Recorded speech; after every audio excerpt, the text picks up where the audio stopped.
kota di dunia ini patut Anda hindari saat berencana berpelesiran ya pemirsa.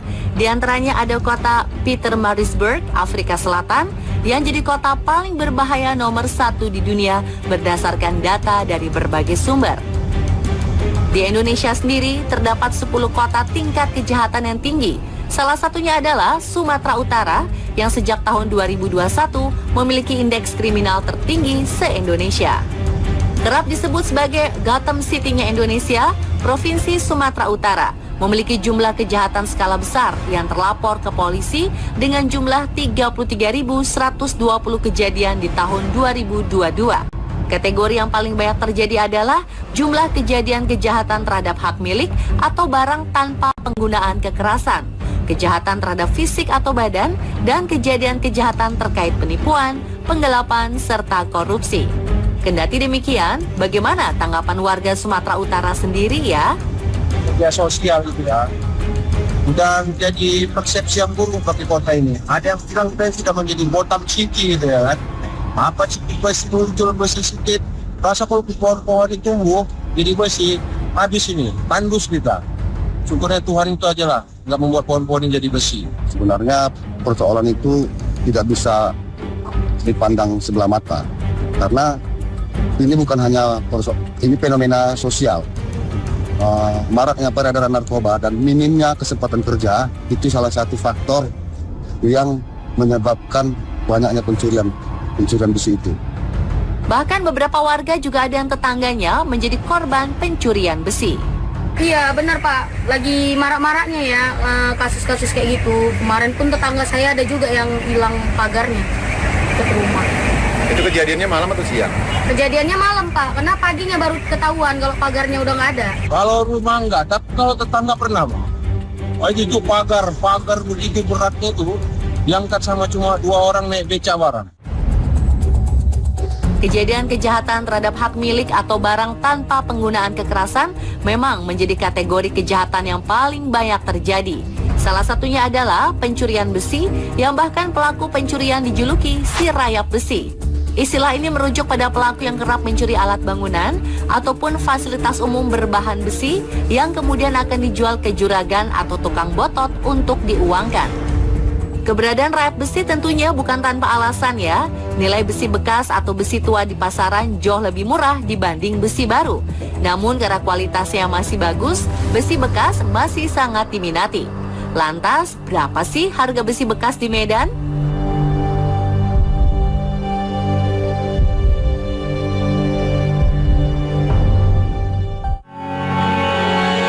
Dengan selisih harga yang jauh lebih murah, besi bekas masih banyak diminati. Belum lagi sosial media yang dewasa ini dengan mudahnya menjadi lapak jual beli. Seperti salah satu grup di Facebook ini. Aneka ragam besi bisa ditemukan di grup ini, seperti kerangka besi tempat tidur, besi WF bekas, hingga besi bekas kiloan.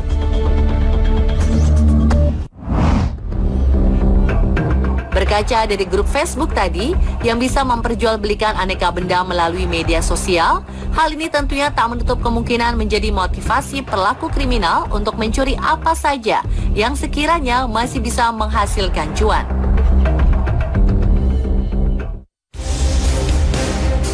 Seperti oknum rayap besi yang gak tanggung-tanggung memburu besi incarannya meski masih berbentuk kursi besi. Dalam rekaman kamera CCTV, terlihat salah seorang pria mulai melancarkan aksinya dengan melepaskan kaitan kursi besi dengan pilar di sebelahnya. Aksi terang-terangan ini terjadi pada siang bolong di sebuah bengkel dan toko spare part yang berlokasi di Jalan Merbabu, Kecamatan Medan Kota, Sumatera Utara, tepat di hari libur HUT RI 80.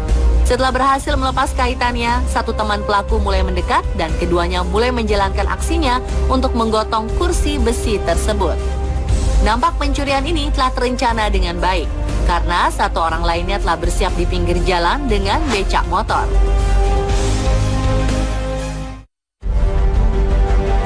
Jika sebelumnya kerugian senilai Rp1.700.000 atas sebuah kursi besi harus ditanggung pemilik toko spare part, kerugian atas hilangnya satu buah trafo atau panel instalasi listrik LBS PMCB ini harus ditanggung perusahaan listrik milik negara nih pemirsa.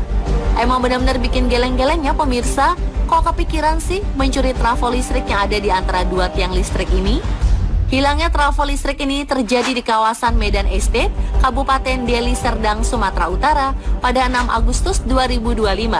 Akibat hilangnya trafo ini, terjadi pemadaman listrik di area tersebut.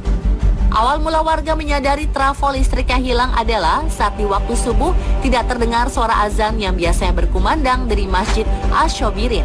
Selain itu, listrik di pemukiman penduduk pun tiba-tiba padam di waktu tersebut. LBC-nya dimaling oleh maling kurang ajar sama kabel-kabel ini semua. Mau heran, tapi ini di Medan. Celetukan ini kerap kali dilontarkan saking ajaibnya benda-benda yang hilang di Medan. 11 April lalu, akun TikTok Detik Sumut mengunggah video hilangnya beberapa pagar besi di sekeliling Taman Makam Pahlawan TMP di Jalan Sisingamangaraja, Kota Medan. Gak tanggung-tanggung, hampir setengahnya pagar telah raib. Warga sekitar menduga ini ulah rayap besi yang kerap mencuri besi-besi di Medan. Namun kejadian pencurian ini sempat disangka oleh pengelola Taman Makam Pahlawan.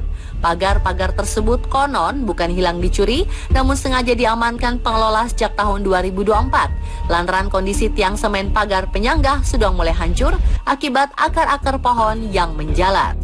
Hal ini juga diamini Gubernur Sumatera Utara Bobi Nasution saat diwawancarai portal media online. Ia pun menambahkan jika perbaikan pagar tersebut belum masuk dalam rencana kerja tahun 2025 ini. Namun pernyataan itu nggak menutup kemungkinan adanya kasus pencurian pagar besi ya. Karena pada 17 Oktober 2022 silam terjadi hal serupa yang didalangi oleh penjaga Taman Makam Pahlawannya sendiri, yakni Teguh. Maling woi! Bajakan! Gak cuma rayap besi yang meresahkan di Medan, tapi juga keberadaan ninja Belawan sangat meresahkan bagi kapal-kapal laut saat di perairan Belawan, kawasan Selat Malaka, Sumatera Utara. Beruntung kali ini, aksi kelompok pencuri besi berhasil digagalkan awak kapal tanker MT Red Dynasty di dekat pelabuhan Belawan. Jangan kesini lagi ya! Jangan kesini lagi! Kabur! Viralin lo! Video kejadian pun diunggah oleh salah satu awak kapal di akun TikTok pribadinya, M. Fajar Suhendra, pada 4 Juli kemarin. Emang bener-bener deh ya, nggak bisa lihat besi nganggur.